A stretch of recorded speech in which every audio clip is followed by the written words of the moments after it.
happy Friday. I'm Jennifer from the Somerset County Family Community Health Science Department, and we're here in the kitchen celebrating the rest of the end of the month with strawberries, making a really fresh twist on salsa. So we're adding strawberries to a classic tomato salsa. It's just going to elevate the flavor, the sweetness, especially if your family like to go strawberry picking and you have an excess amount of strawberries. It's a great way to utilize this wonderful fruit full of vitamin C.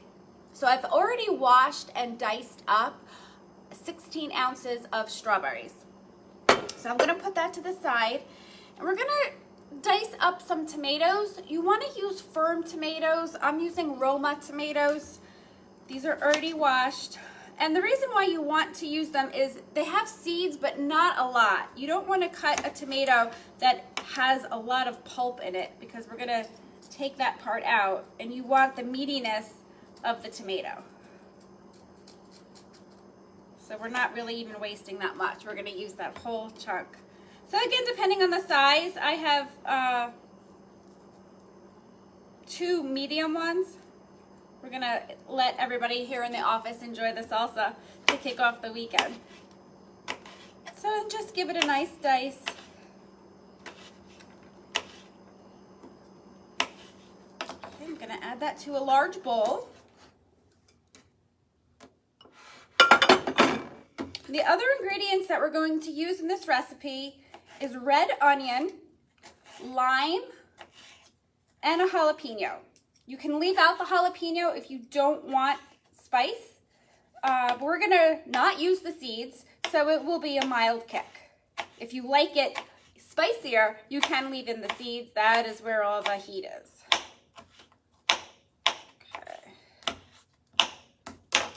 All right. All right, I'm just gonna leave the one, and I'm gonna add my strawberries. And I've already diced up a 1/4 cup of a red onion. It was a pretty nice size. So again, just depending on what you have at home. I like using the red onions. It gives it a pop of color.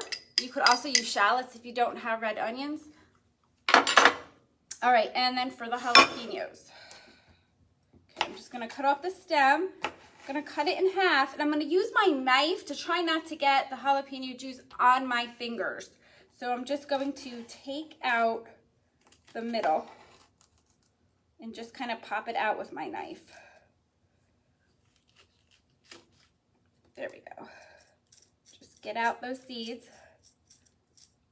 Okay. If anyone grows jalapeno, this is a great produce to grow in a home garden, because it will give you those jalapenos all summer to use in a whole lot of different recipes. So I'm excited this weekend to work on my garden. I've got my herbs, I just have to plant them. Now the herbs that we're using in this salsa, we're using cilantro today.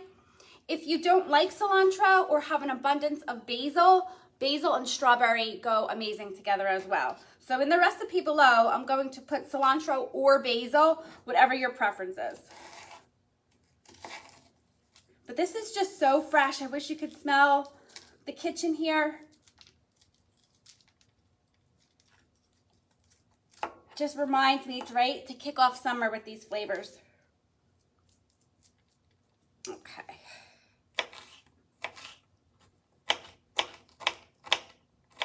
I love cooking with jalapenos, stuffing them, right? Taco night.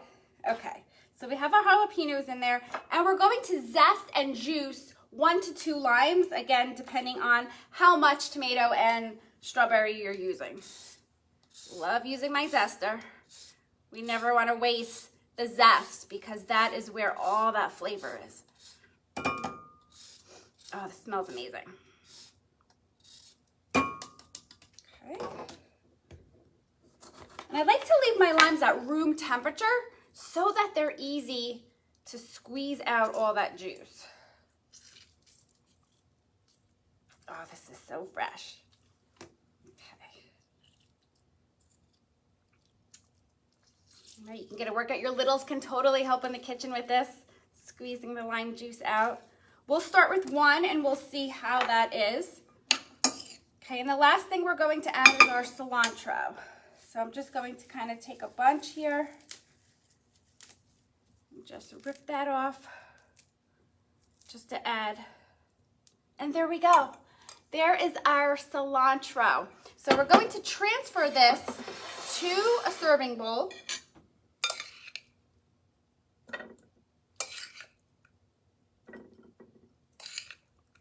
Okay, and I'm gonna serve these today just with some corn chips.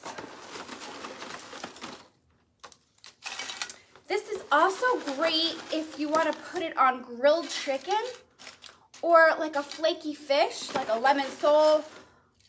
That is a great summer dish, adding this on top of chicken or fish.